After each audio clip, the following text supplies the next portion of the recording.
একজনের কোটি কোটি টাকা বিদ্যুৎ বিল বাকি আছে, অথচ আমরা সাধারণ গ্রাহকের 4 টাকা 2-4 টাকা বাকি নেই।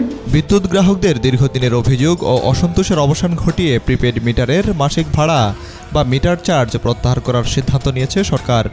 দ্রুত এই সিদ্ধান্ত কার্যকর হতে যাচ্ছে বলে জানিয়েছেন বিদ্যুৎ, জ্বালানি ও খনিজ সম্পদ মন্ত্রী ইকবাল হাসান মাহমুদ টুকু।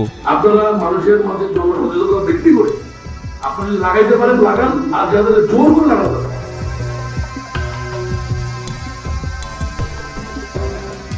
রোববার সাংবাদিকদের মন্ত্রী একথা জানান। প্রিপেড মিটারের চার্জ নিয়ে গ্রাহকদের মধ্যে এক ধরনের অসন্তোষ ছিল। আমরা বিষয়টি পর্যবেক্ষণ করেছি। গ্রাহকবান্ধব বিদ্যুৎ সেবা নিশ্চিত করতে দ্রুত এই মিটার চার্জ পদ্ধতি তুলে দেওয়া হবে বলেও জানান তিনি।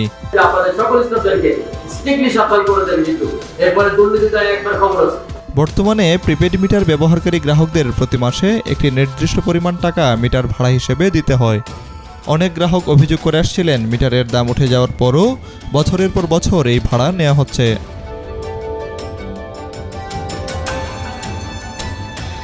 সামাজিক যোগাযোগ মাধ্যম ও বিভিন্ন নাগরিক সংগঠনের পক্ষ থেকে এই চার্জ প্রত্যাহারের দাবি জোরালো হয়ে উঠেছিল। Desk report, B News 24।